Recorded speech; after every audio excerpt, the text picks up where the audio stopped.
Hi, this is Dr. Rosemary Ramsey, and this is indeed Welcome to the World of Marketing. This is the beginning of our semester where we study marketing and what it is and where it fits in the organization, how important it is to companies and to consumers. So today we're going to start with Chapter 1 at the beginning. Okay, let's look first of all at our chapter objectives. First of all, we want to know who marketers are, and marketers are anyone really who is the face of the company. Where do they work, and what does the marketing function do within the organization? What marketing is, how it does provide value, explain the evolution of marketing and the marketing concept. That's a very critical piece for marketing today. Look at the range of services and goods that organizations do market, understand value, and explain the basic market planning and the marketing mix tools we use. Any of you who are marketing majors and minors, one of the big issues that face our students is what to do within the field of marketing. And as you'll see as we go through this semester, there are many avenues that you could take as a marketing student. And the real issue becomes, what do you want to do when you finish this? Because the topic is so broad, it's hard to decide where you think you best fit. Okay, who are these marketers? And marketers do indeed come from many backgrounds. My undergrad degree is in psychology, although I have my MBA in marketing and finance, and my PhD is in marketing and social psychology. Marketers come from engineering and accounting and every possible aspect. We have a lot of marketing people who come out of the liberal arts. Working many locations, they work in corporate offices, they work in field offices. We have marketers around the globe. And one of the real important things to do is to make sure that marketing stays connected to the rest of the organization. I'll talk about those issues throughout the semester. There are many careers in marketing, and we'll talk about those as we go through the different topics. This is the definition of marketing. AMA is the American Marketing Association, and they are the professional organization over all marketers. You can belong to AMA. We have a student organization that you can certainly join. This is their definition from 2007, and AMA addresses this definition and changes it, enhances it, modifies it as they see necessary. But this is from 2007. And look how broad this definition is. Marketing is the activity, set of institutions, and processes for creating, communicating, delivering, and exchanging offerings that have value for customers, clients, partners, and society at large. That's huge. When you think about that definition, marketing is everywhere, it's all-encompassing, it touches many aspects of everyone's lives. What does marketing do?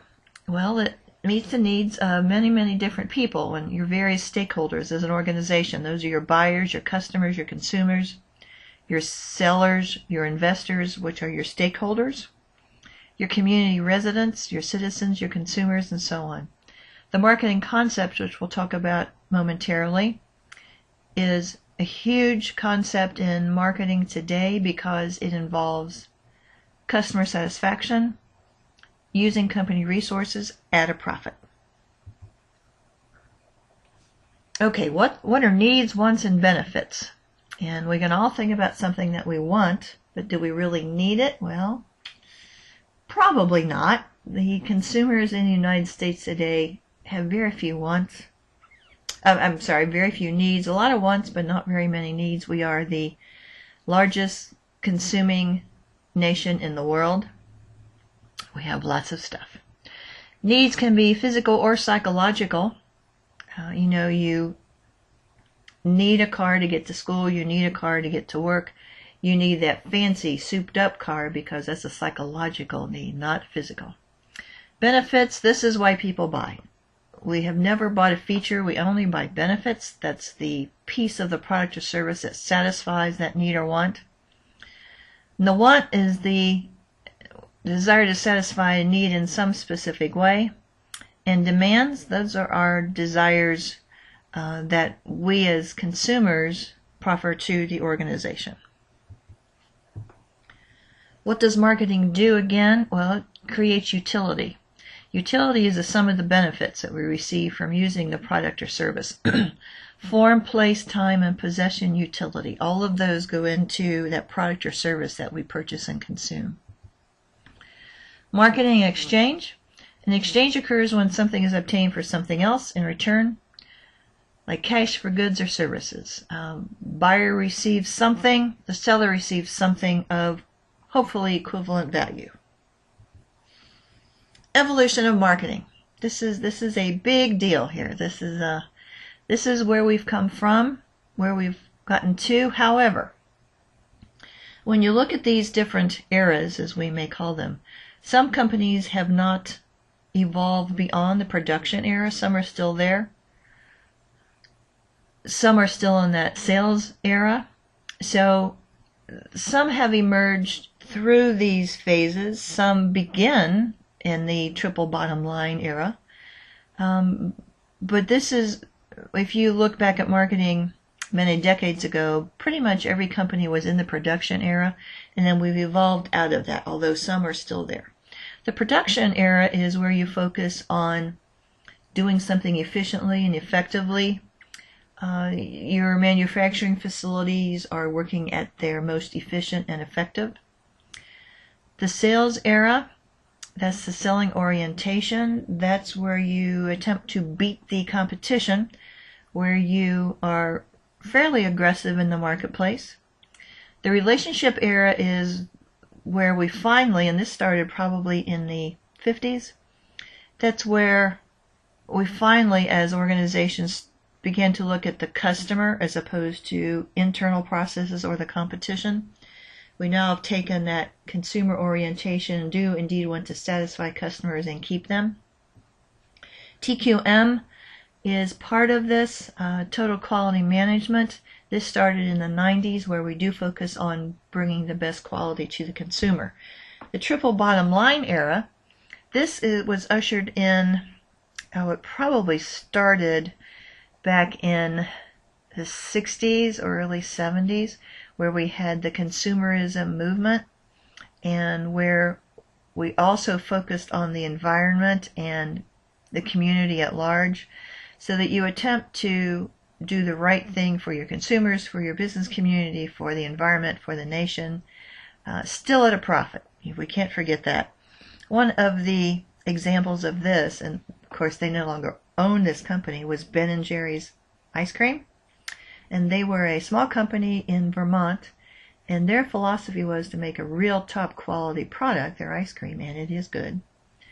But they also made sure that they used products without growth hormones. They gave part of their profits back to their community. So they tried to be good corporate citizens. Okay, this was again the production era. This is where they attempt to do the production efficiently. The Model T was a perfect example of that. The selling era, that's where you actually had more product than you had demand. So you become very aggressive in your marketing. Relationship era, this is again where we come with the marketing concept, and we're focusing on consumers. Marketing concept is the philosophy of managing controllable factors at management's disposal, and that in order to be profitable, an organization should attempt to satisfy customers. This is a visual of the marketing concept. This is customer satisfaction, however your company chooses to define that. The total company effort, in other words, using your resources at a profit. Perceived quality, this is what we try to deliver. An evaluated judgment about an entity's overall excellence or superiority in relation to its fitness for use. Its ability to provide the desired consumer benefits relative to alternatives, and that's the key piece of quality. We can't really judge quality without comparing a product or service to its competing product or service. So our idea of quality, and notice that's perceived quality, it may not be reality. It's how we perceive things. That's what it's important. This quality is about how we see something relative to what else we could purchase or buy. The triple bottom line, this again is focusing on profitability, but also being good community citizens, developing long-term relationships with your customers, also looking at the environment. CRM is customer relationship management, and we will go into that in some depth in Chapter 7. We'll take some time to review that because that's what many companies are trying to do today, is to focus on long-term relationships. And that social marketing concept, again, is to benefit society at large. Sustainability. So many companies are attempting to be good corporate citizens, make a profit, but also contribute to society, their community at large. Several years ago, back in the, early 90s, when this movement started, a lot of companies, a lot of research was saying that you could not do this at a profit, and that's been disproven. There are many companies doing this at a profit, so you can indeed be good corporate citizens and still make money. Green marketing, boy, there's a lot of that today, and you see it in the commercials and all over the news about companies that are trying to do good things for the environment and be sustainable as a business in doing so. Now, what can be marketed? Well, just about anything. Products, goods, service, idea. Realize that you as a student will indeed, when you go to the marketplace to try to pursue a career or a position or a job, you are a product. So you need to think of yourself in that fashion. You may not like it, but it's to your benefit to consider yourself a product and market yourself appropriately to businesses. And we'll talk about that throughout the semester too. The value of marketing. The value is the benefits that consumers receive. And what marketing has to do to the marketplace is tell the marketplace what that value is. Now, it's not about features, it's about the benefits. Customer perspective. Value is the ratio of cost to the utility. So what do we pay for something? What do we get out of it? Is it worth what I pay for the benefits I receive?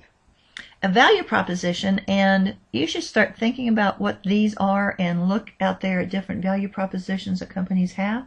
They have them oftentimes on their website, or just Google value proposition and look at the ones that come up. You might want to try to write a value proposition for yourself and put that on your resume as opposed to a career objective or a career statement.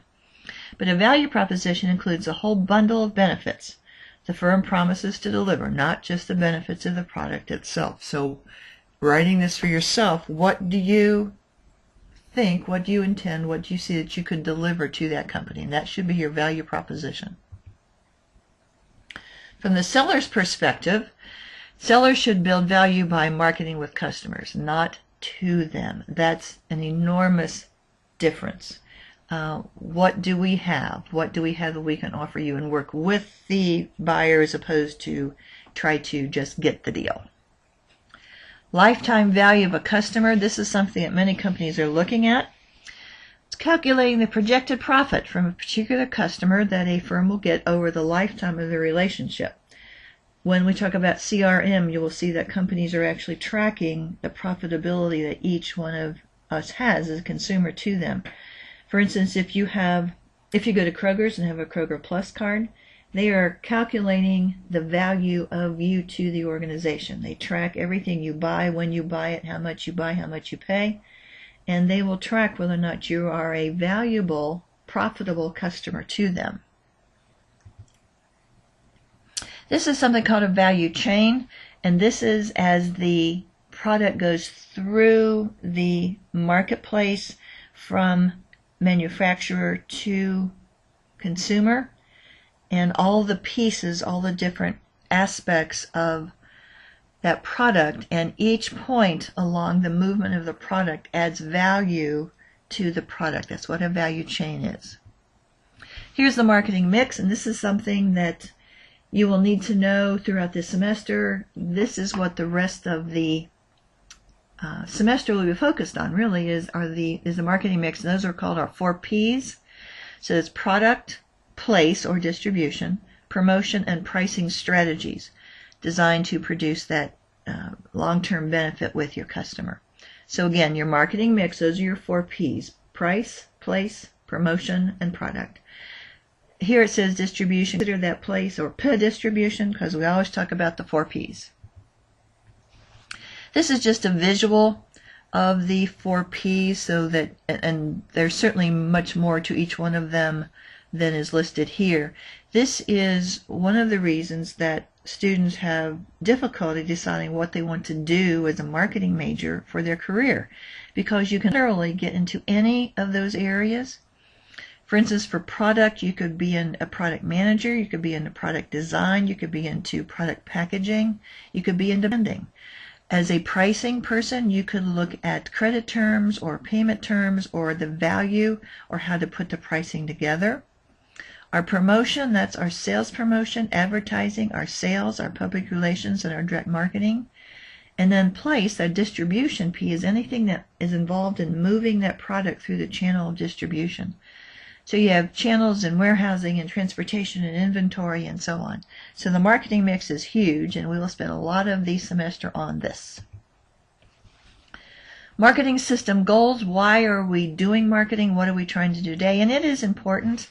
Life quality, what do we add to a person's quality? If you look at the United States, and most of what I say this whole semester pertains only to the United States.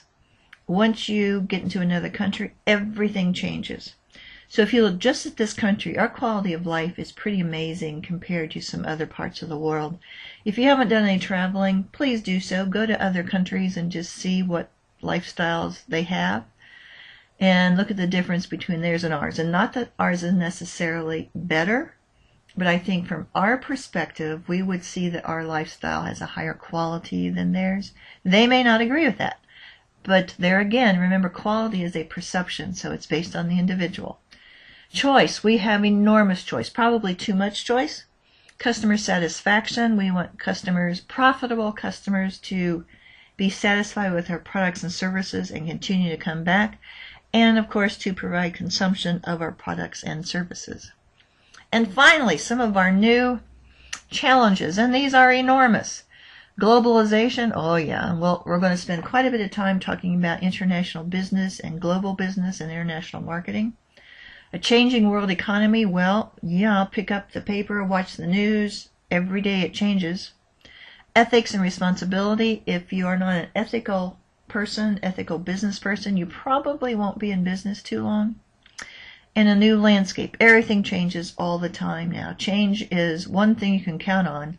One of the challenges of being a marketing person is to indeed keep up with the many, many changes. Just something like technology. What's the latest and greatest and newest thing out there? I get calls all the time, companies asking me about social media. What should we do? Should we be on Facebook? Should we be on Twitter? Should we do this? Should we do that? I sure wish I had the answers, because that changes all the time. Okay, that's your introduction.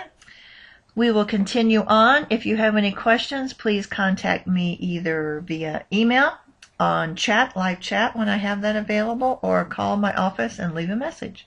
Okay? We will continue on, but that's your introduction to all of marketing. See you later. Bye.